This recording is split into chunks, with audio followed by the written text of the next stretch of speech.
Tengan todos muy buenos días. Hoy es viernes 10.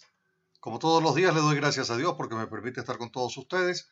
A ustedes gracias siempre por la sintonía con la que apoyan el programa. Dios los bendiga a todos y con la bendición comenzamos nuestro análisis el día de hoy. Que lo vamos a comenzar precisamente hablando del tema del diálogo. Ustedes saben que se ha propuesto un diálogo nuevamente entre el gobierno y la oposición.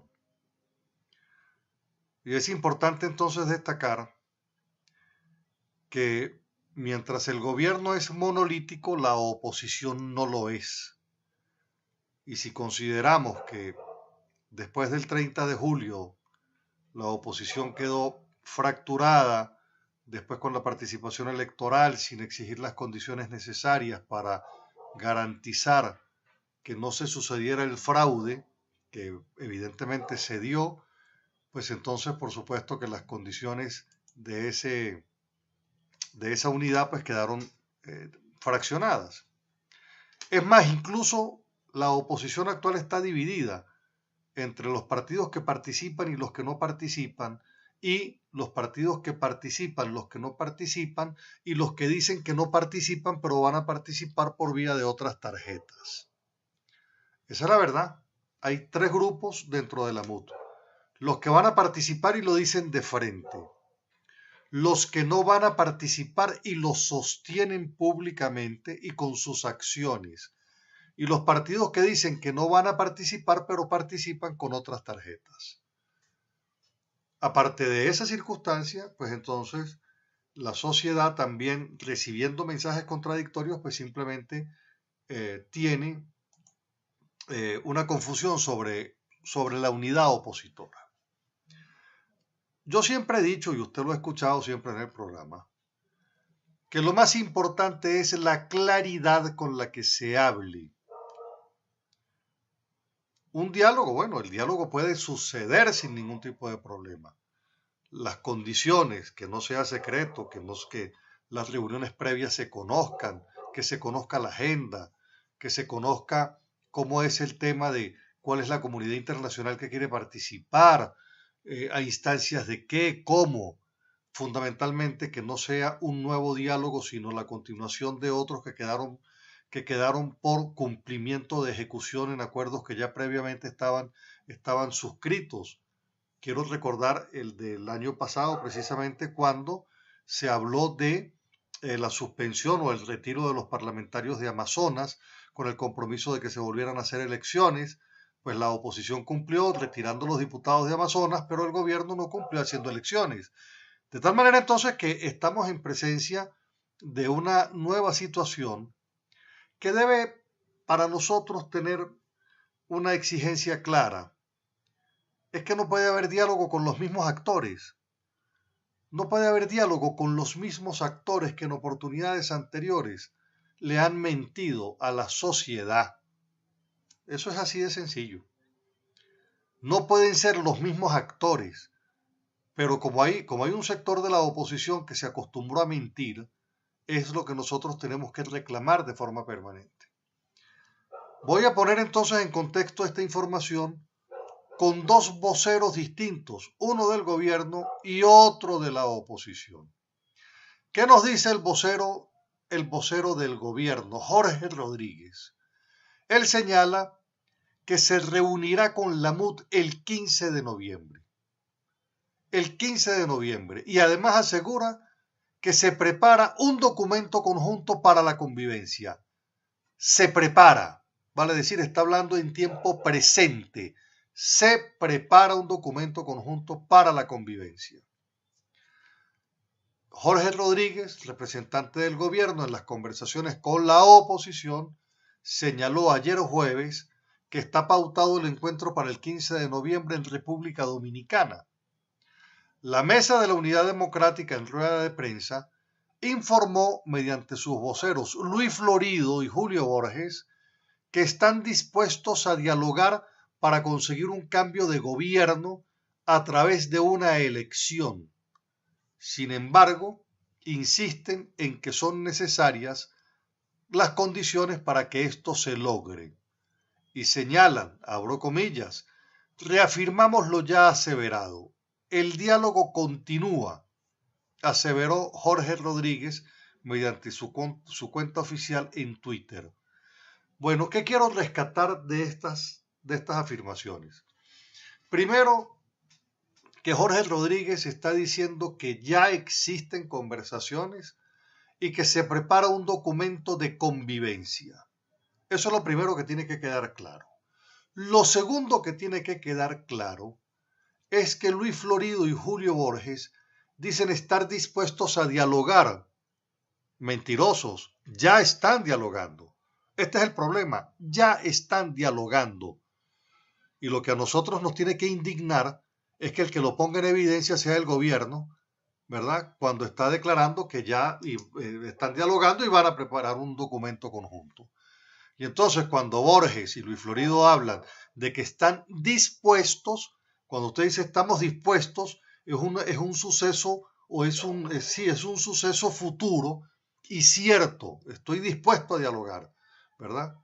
Estoy dispuesto, o sea, puedo hacerlo, pero resulta que eso es distinto a lo que está diciendo Jorge Rodríguez, que dice que ya lo van a hacer el 15 de noviembre y que además están preparando un documento. ¿Por qué uno tiene el derecho de no creerle a estos representantes, sobre todo este personaje Luis Florido y Julio Borges? Bueno, porque es que ya nos mintieron también en oportunidades pasadas, ya nos han mentido.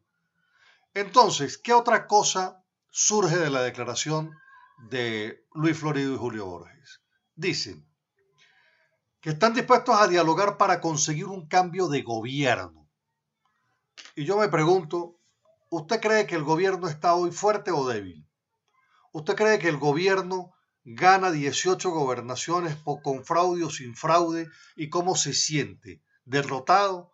¿Y va a decirle a la muta ya en reunión chiquita, esas eran suyas, pero yo se las quité? Ah, por Dios, el gobierno se siente sólido. Tan sólido está que prepara elecciones próximamente. Entonces, la oposición insiste en el tema de un cambio de gobierno a través de una elección cuando eso no es lo que está planteándose el gobierno. El gobierno no se está planteando salir por la vía electoral.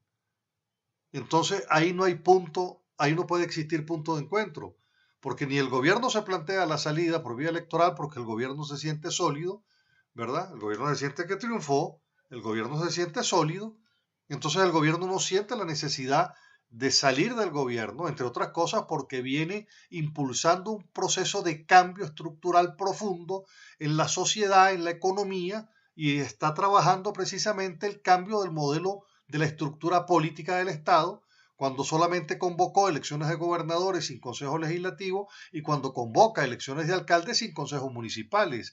Ya previamente dejó de convocar las elecciones de las juntas parroquiales. Entonces hay un proceso de cambio. Se convoca un proceso electoral de Asamblea Nacional Constituyente con un mecanismo de segundo grado y con un sistema de listas, de 9 listas. Entonces, no me vengan a decir que el gobierno va a echar por tierra todo, ¿verdad? Por la exigencia que le hace la MUD de unas elecciones para que se vayan. No, yo creo que la oposición tiene que ser más seria en la comunicación con la sociedad. Tienen que ser muchísimo más serios. Porque esto que está diciendo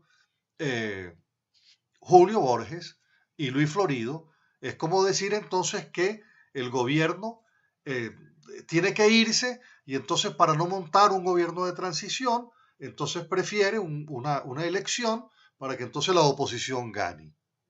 Yo creo que aquí hay demasiada ingenuidad en las declaraciones que da la oposición. Mucha ingenuidad en esas declaraciones. Yo estoy convencido de que si algo nos hace mucho daño es precisamente este tipo de afirmaciones. Dice por demás Borges, se avanza en un grupo de países amigos que faciliten condiciones electorales. Entonces, volvemos al mismo paquete. ¿Qué es lo que está sucediendo? Lo que sucede es que el gobierno prepara un proceso de carácter electoral a donde, por cierto, partidos que han decidido no participar en las elecciones municipales, han dicho que sí van a participar en las presidenciales. Y cuando estos partidos están diciendo que necesitan condiciones para las presidenciales, es porque saben que las municipales no lo tienen. Este es el volumen de contradicciones que presenta la oposición, lamentablemente. Fíjese este diputado Luis Florido, que su resultado en política ha sido pésimo. Dice que él espera que el diálogo espera por la oposición espera por el gobierno para iniciar una negociación efectiva. Y yo quiero decirles a todos ustedes que una cosa es el diálogo y otra cosa es la negociación. Son dos cosas diferentes. Pero este personaje lamentablemente utiliza negociación o diálogo de la misma manera, de la misma forma. Entonces, nosotros tenemos una comunidad internacional muy activa, solidaria con la sociedad venezolana, que cuestiona profundamente el carácter del gobierno en Venezuela. De hecho, no lo consideran ni siquiera democrático,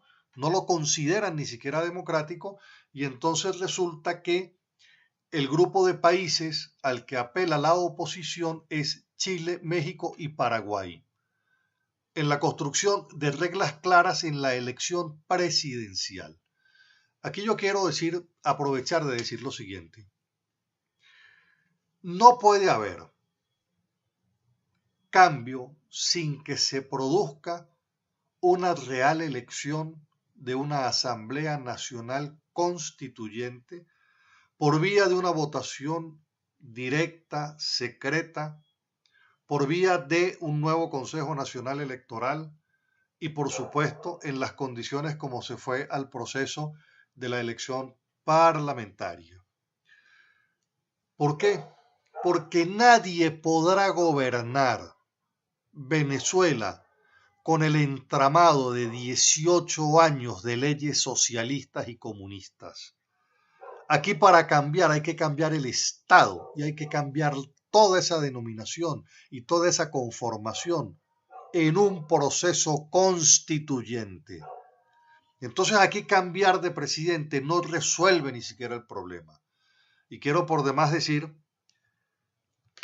que aquí volver a plantear el tema de la ayuda humanitaria es una bofetada para los venezolanos, porque la ayuda humanitaria en materia de alimentos y en materia de medicina, aun cuando es necesaria, la oposición no tiene cómo plantearla en esa mesa de diálogo, entre otras razones porque ese es el producto de la eliminación de nuestro derecho a la salud, es el producto de nuestra eliminación del derecho a la seguridad alimentaria, que es en todo caso lo que tiene que reclamar la oposición, que le regresen al ciudadano esos derechos por vía de que le regresen la libertad económica que le robaron a los venezolanos este gobierno para poder imponer la economía de crisis, la economía de guerra, la escasez y con ello la dominación. Eso es lo que quería decirles sobre este tema del diálogo. No creo en ese diálogo. El diálogo es necesario. En este no creo tampoco, porque además los interlocutores perdieron todo tipo de credibilidad. Incluso un replanteamiento serio sería de parte de la comunidad internacional que asuma ese liderazgo, ¿verdad? Y por cierto, no es el grupo de los 15 países, es el grupo de 3 países que se están buscando para volver a hacer un lobby. Si fuese la comunidad internacional la que plantea una negociación, tanto el gobierno como la oposición tendrían que someterse al dictado de lo que determine esa comisión negociadora y eso no es lo que está planteado en este momento ni en este diálogo. Vamos al corte. Bueno, por otro lado, hemos visto, hemos leído, hemos escuchado que el gobierno de los Estados Unidos amplió e incorporó a 10 personas más del gobierno en la lista de sanciones. De lo que poco se habla es de las sanciones que Estados Unidos ahora establece sobre Cuba en una marcada diferencia de la política que desarrolla el presidente Donald Trump de la que venía ejerciendo Barack Obama. Es así que el presidente Trump prohíbe los negocios, escúchelo bien, prohíbe los negocios con 180 compañías cubanas que son controladas por los militares cubanos. Entonces, no le quepa la menor duda que el modelo cubano es el mismo modelo que se está implantando en Venezuela, conforme al cual, si en Cuba hay empresas controladas por militares, en Venezuela pues también las hay. Y en Venezuela existen porque Venezuela es la copia del modelo cubano. Eso es básicamente el modelo que nosotros hemos copiado, y precisamente por eso es que hay y existen empresas del sector de la economía, de la producción, minería, de petróleo, controladas también por los militares venezolanos. Pues bien, Estados Unidos ha prohibido que se haga negocio con 180 empresas que están siendo controladas por los militares cubanos.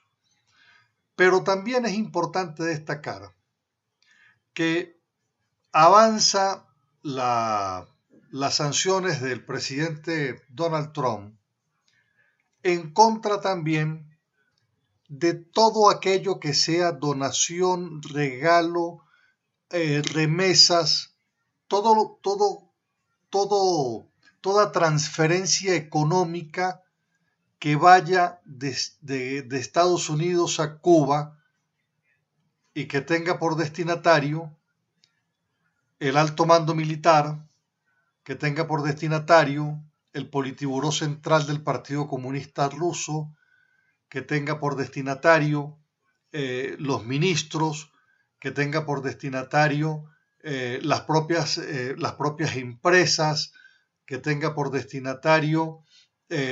Ustedes saben que al parecer en Estados Unidos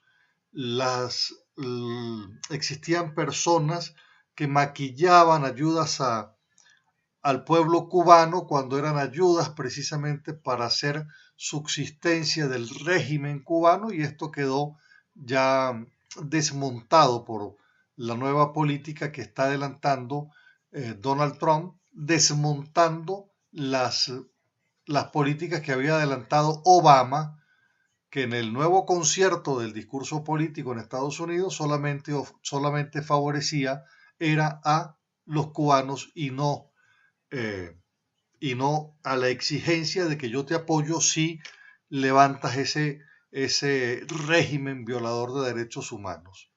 Pues bien, esta nueva definición de sanción en Cuba incluye, como le decía, ministros, viceministros, incluye a los diputados de la Asamblea Nacional, a los diputados de las asambleas provinciales, a los jefes de sector de los comités de defensa de la revolución, a directores, subdirectores de ministerios y de agencias estatales, a los empleados del Ministerio del Interior y del Ministerio de Defensa, a los secretarios primeros y segundos secretarios del único sindicato legal de la isla.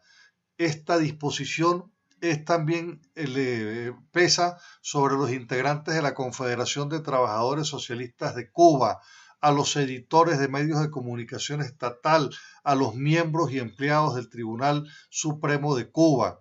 Esta nueva definición incluye también embargo a los jefes provinciales o locales del Partido Comunista Cubano. Bueno, entonces resulta que era muy fácil estar en Cuba y estar recibiendo remesas de Estados Unidos, de dólares, y entonces cambian los dólares y entonces vives, bueno, sin trabajar, sin ningún tipo de problema, persiguiendo a los demás. Entonces, esta política de revisión que ha hecho en la nueva administración republicana, pues entonces también dio al traste con las políticas que Obama tenía, que beneficiaban solamente al gobierno cubano, pero como contraprestación en ninguna exigencia los cubanos fueron cumpliendo cuando se le exigía levantar el tema de los presos políticos, la presencia de veedores de la Comisión Interamericana de Derechos Humanos, los procesos de democratización. Entonces, por supuesto, Los cubanos, el Politburó Central, todo el estamento rico de Cuba, pues estaba muy bien. Y aquí quiero detenerme un momento para que entonces los chavistas que cordialmente siempre escuchan el programa miren, observen y detallen que mientras se habla del bloqueo a Cuba, entonces resulta que el alto gobierno no tenía bloqueo en Estados Unidos, tenían eran negocios de forma directa con el gobierno de Estados Unidos, mientras el pueblo cubano, igual que el pueblo venezolano, está muriéndose de hambre. Las regulaciones que ha impuesto el gobierno y las sanciones que ha impuesto el gobierno de, de Donald Trump sobre Cuba llega entonces como el caso de las sanciones que le viene imponiendo en este caso, a ministros del gobierno de Venezuela y ya han tocado al exgobernador Bielma, etcétera. Y quiero también detenerme un momento porque de Cuba también llega la información conforme al cual Cuba apuesta su desarrollo industrial en una zona que se llama la Zona Especial de Desarrollo Mariel. Mariel es la zona que entonces ahora se va a ver afectada con las sanciones que está estableciendo Donald Trump, porque entonces estaban impulsando el sector privado cubano, pero con los jefes del gobierno, y el gobierno es que una dictadura a donde no existe democracia. Entonces los tipos querían impulsar la actividad privada en ellos, negándole esa posibilidad a los cubanos. Entonces ellos crearon, tomado de los chinos por cierto, una cosa que se llama la Zona Especial de Desarrollo, que trata de atraer inversión extranjera, ¿verdad? Para de ahí hacer ejercicio de exportación. Y fíjese usted que es exactamente lo mismo que han implementado en la zona de frontera, una zona económica especial de exportación, atrayendo inversión extranjera para toda fábrica que se instale ahí, exportar desde Ureña. ¿Se dan cuenta que el modelo es el mismo? ¿Se dan cuenta que copiamos exactamente los mismos patrones? Entonces, no le quepa duda de que nosotros copiamos el modelo que ya fracasó. Y si yo fuera chavista, ¿verdad? Yo estaría exigiendo que se copie un modelo exitoso y no un modelo fracasado. Como no soy chavista, también señalo en ejercicio para toda la pluralidad del pensamiento político que me escucha, que hay modelos que en el mundo son exitosos que vale la pena seguir. Y no es el caso americano, ni es el caso chino, ni es el caso ruso. Hay miles de ejemplos de alta calidad de vida, como por ejemplo el modelo de Canadá, el modelo de Noruega, del que tanto hablo. Pero hay muchísimos, todos los países de, de, de Finlandia, Suecia, etcétera.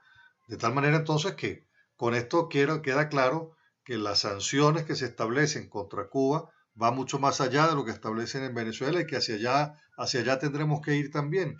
Pero en líneas generales demostrarles que el sector privado cubano está vinculado al sector gobierno de Cuba, mientras que en Cuba todo el mundo está empobrecido, el sector privado es el politiburó central de ese estamento político. Vamos al corte.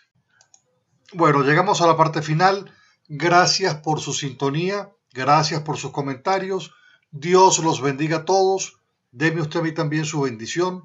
Nos encontramos el próximo lunes con el inmenso favor de Dios. Que tengan un excelente fin de semana. Espero que las noticias del próximo lunes pues sean todas totalmente agradables. Los quiero mucho. Muchísimas gracias.